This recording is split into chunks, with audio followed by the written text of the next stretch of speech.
Okay. Good morning, good morning, good morning. This is Monday morning of the new year, the first Monday of the new year 2022. Good morning, Lois. How are you? Good morning, Facebook. Good morning. There's a nice thin layer of snow here. My kids are so excited. Oh my gosh, I can only imagine. I'm not there right now. I usually am, but I'm out of town taking care of some business for my sister who passed away on Christmas Day, would you believe? So that is just really one crazy thing. But snow, I'm going to come back to snow. So here's the thing. I was coming to Florida, so I didn't bring a jacket. So I'm hoping it warms up a little bit before I get back so that I'm not shivering like the snowman when I get off the plane. I think it might. I think there's a good chance. Okay, good. So we were talking about New Year's resolutions a little bit, the idea of setting goals and what we kind of do starting the new year. Just here, I'm wondering, Janice, do you set New Year's resolutions? It's a good question because I used to every single year without fail. But then what I noticed that either sometime towards February or March, I'd completely forgotten about the resolution that I'd made or wasn't really adhering to it. And so I don't know if they were just too many resolutions as opposed to one focused one, but it just seemed like when you force yourself to make a reservation or a resolution on the day, that if you're not really committed, you're just saying it because you think it's the thing to do or say, that it's not a commitment. And so for me, I it wasn't always that I kept the commitment. I didn't always keep the commitment, and then it was like, oh, I had a resolution. What happened to it? So now what I do is I just say I want to be better than last year, and I want to be better than the day before and the week before. So what am I committed to today to do, to get done that I didn't do, that I need to do? So I'm taking it one day at a time, and for me that works better because I seem to get more accomplished that way. I do have ideas about things that I would like to have accomplished further on down the line, but I don't make a commitment on the first day of the year. I don't do that anymore. I'm like, I want to get this done. I think about it, I write it down, and then, it's not the pressure's off kind of thing. So I'll tend to get it done more so than if I I've got to do something on the first of the year, 2022. This is what I have to do. It doesn't always seem to happen that way for me. It's too much pressure. So I don't do that anymore. I used to do it every year though. I don't do it anymore. Yeah, writing things down is powerful. Yes. Do you have a journal or anything like that? Yeah, I used to do that too. I used to journal a lot. In fact, I still do write things down from time to time, but not an everyday occurrence like I used to do.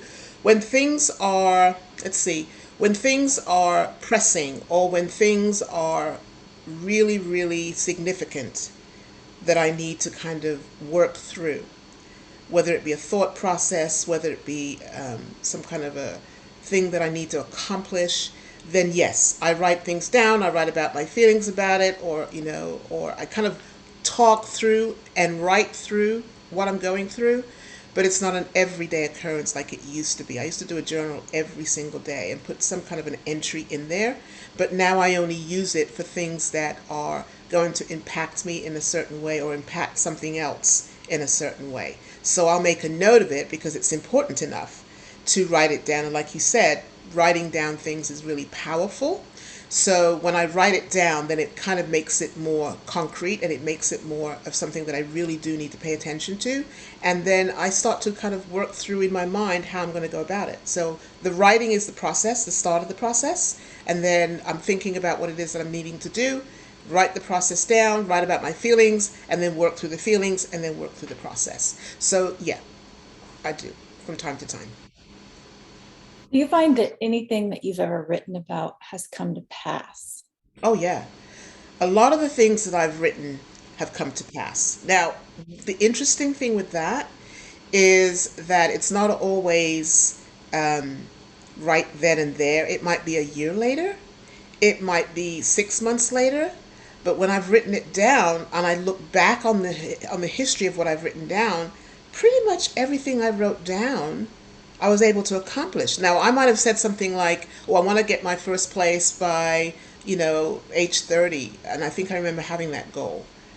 And I wrote it down. And I had my first place by 28. So it was like 2 years earlier than what I had planned. It was a long range goal. And I had it 2 years earlier than I had written down. So that was like, wow, I said 30, but I had it by 28. Look at that. So yeah, when I write things down, I find it's pretty powerful because it's in the deeper recesses of your mind when you've written it down. It's now made it concrete up here. It's not just something you're saying. It's something you've actually thought about, said it, written it down, and that kind of seals the deal. You know. So that's how I usually do that. And then what I find is that most of the things that I've written down, I've actually accomplished and then some, which is a good thing. So writing is powerful. Absolutely is powerful. Yeah, it's fun. I think that's a fun thing to see too when you've forgotten. Because Yeah. there's so and go back and look at and say, oh wow, I remember that. Yeah. Let's get back to that. And so then I'm reminded of what is really in me. Um, and I can restart the process. So um, that's that's been a good tool for me to journal. Um, I don't always do it um, faithfully. Um, Do I you do a try lot to of do it writing. every day? Do you try to do it every day, or you don't try to do it every day? I write every day. Uh-huh. That's part of my process, but I don't always um, journal in the sense of um, and there's different kinds of writing, Yeah. different kinds of journaling. I think when I think of journaling, I guess I think of writing in your diary. Ah, gotcha. I gotcha. um, So, journaling journaling for me is more personal, mhm. and I do a lot of uh, writing writing my story out for work. So Okay. um, both are similar in a way, but um, when I'm doing the personal journaling, it's a little bit different, Hmm. and I do that probably a little bit less. Um, and I consider that more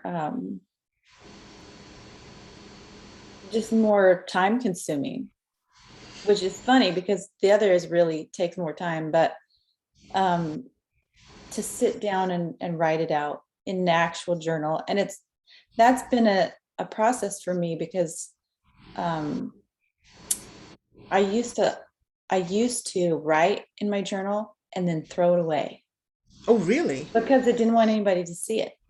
Ah. And now I realize that that's a thing. People actually do that. They write they write a whole journal and then they throw it away. I don't And understand the thinking. What? Tell me. Help me understand the thinking of that. Is it because it's a secret thought that they don't want people to know about, or it's something that they feel that they can't accomplish, so they don't really want anyone to know they've committed to that, and then maybe may not have it manifest? Why do people do that? Do you think? That's interesting. I've never really well, if you look, you write can look it journals. up. There's this thing called morning pages where Uh huh. you just go in and brain like brain dump whatever is in you Hmm. to write. All the Hmm. crazy junk that you're feeling, that's hurting, the angst, the pain, the nasty things you may be feeling, the things that you don't want to share with anyone, Gotcha. and you put it on a page, and then and you let it out, and then whatever comes out you don't want people to see, so that gets that just gets either burned in a fire or trashed, um Why those do things. you write it then? Why do you think we write it? Is it just to release it, or why do we feel the need to write it then? I think it's good to get it out. I'm not so sure I want to burn those things. Aha, I got you. For me, I feel there's value in in keeping those things, and acknowledging them, and um, moving moving forward with knowing that that has been there and we're not there anymore. Okay. Um, and that's kind of what the new year brings, right? We get to move forward into something new. We get to acknowledge what has been, choose where we want to go, Hmm. and move forward into something new. And a mentor of mine recently said, choose your non-negotiables. Like, what are the things for you this year that are non-negotiable? For me, one of those things is writing. Yeah. I will be writing every day. That is non-negotiable for me. Got it. So is it exercise? Is it um, talking to your mom every day? Is it um, eating breakfast at 9 a.m.? There's something in your life that is non-negotiable. Know what it is and do it. Gotcha. So that's something for me to think about. What is a non-negotiable for me this year? And I'm going to take that's food for thought for me, um, because I never thought of it in terms of non-negotiables. I thought of it in terms of I really have to get this done within 6 months, or I really need to get this done this year, as opposed to it has to be done. This is a definite thing. This is a real thing. This is going to happen. And maybe I need to kind of shift the way I talk about it so that it becomes more concrete. And then also write it down, which I think is very powerful, which I do for things that I find to be important enough. I'll write them down. So that's a different way of thinking about it. What's a non-negotiable? So that's food for thought. I'm going to think about that one. And I probably have a few of those. That's good. I like that. Non-negotiables. Now I'm going to do it because today's the first week of the month, and I just need to figure out what my non-negotiables are, write those down, and get started on my program, get started on my process. So that's something that I will definitely do today. That's And awesome. it's okay to have more than one, and we have this way of making like these big commitments and then not following through, or feeling like there's this gigantic project we want to do and then getting overwhelmed and not doing it. Right. And if we would just do the bite size thing, we would get excited because it would be something we achieved, and then we would do the next thing because we would know that the next thing we could do, and we would do it and do it and do it. I just recently organized my uh, A drawer, and then I was Yeah. like, oh, this is beautiful. So I organized the next drawer, and I'm like, oh, this is beautiful. And I'm excited to get to the next one, because it's a bit and a bit, and then you get excited about doing the next one and the next one and the next one. And you can see how pretty soon your whole house is going to be gorgeous because you started doing that one drawer.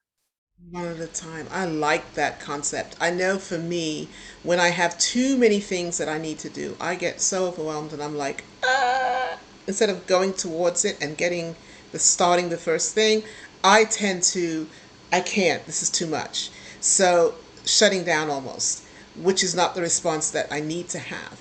So I love the bite-sized chunks. I love the one step at a time. I love the one day at a time kind of approach, because once I get that one thing done, like you, it's like, whew, I accomplished something. I got something actually done that I wanted to get done. Okay, so now what's the next thing I need to do? So then you start to look forward to, like you say, and you start to think forward, thinking about what's next on the plate or what's next on the agenda, and then you move towards that. So I like the idea of not having long lists. Some people do this. They have long lists of things they need to accomplish for the year. It's just too much. What's one thing that you want to get accomplished first? And do your priorities. If you're going to do a list like that, prioritize it. And then what's the things that are most important? Get those knocked out first, one at a time. And then by the time you get to the end, it's like, psh, snap, snap, snap, done, done, done, because it's the easiest stuff that you got to do. as opposed to the hard things that you got out of the way. You ate the frog in the beginning, and now the rest is dessert, right? So, yeah, I think that's a good approach. Very good approach. And here's the thing, what can you do today?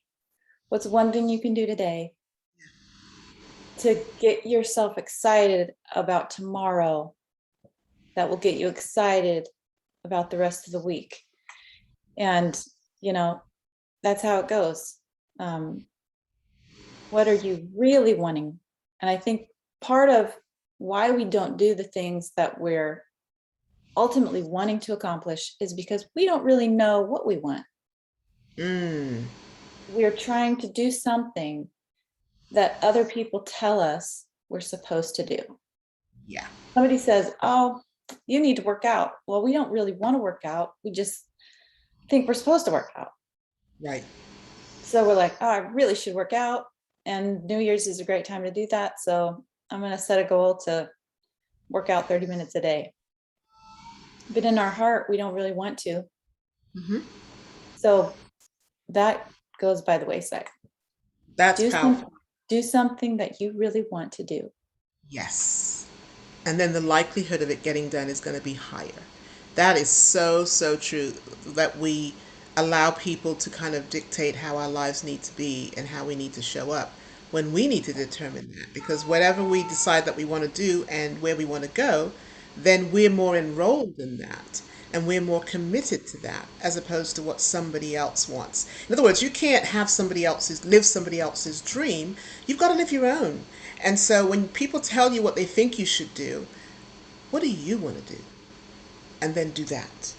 Because And the then write it likelihood, down. Yeah. yeah, likelihood of it happening is going to be much higher than somebody else telling you, oh, I think you should do this and I think you should do that. If it's something that you don't really want to do, like you say, probably won't get done. Probably won't. So yeah, I love that. Good thought. And if you have snow outside, it's a great time to sit down and write it down. And write it down. I'm telling you, that's awesome. So how much snow do you actually have on the ground? Is it a lot? Oh no, it's just a dusting. Dusting. But everybody's so excited because we Yeah. just don't get it that much as, Yeah, in it's Tennessee, I know. So it's that's different. awesome. I know what I'm coming back to then. It's probably going to be gone by the time I get back, but that's just nice to know I'm that sure you it will had be a little gone. bit for Christmas. You know, you had it for the Christmas season, and it'll be probably be gone by the time I get back. But this was wonderful. I like the fact that we're starting off the year with goals and what you really truly want to do so that you more than likely will get those goals accomplished as opposed to writing long lists that you won't get to or won't accomplish. So I think that's good. And also, one thing at a time, bite sized chunks, a little at a time. Easy peasy. I love it. Awesome, awesome, awesome. So I just want to say Happy New Year to everyone. I want to say happy, healthy, and prosperous New Year. And here's to getting stuff done this year. Yes. Happy New Year. Happy New Year. New Year, everyone. Okay, so thanks, Lois. It was wonderful to talk to you again as always. And we'll meet again next week, same time. And have a great week, everyone. Thanks for being here. Bye. Bye.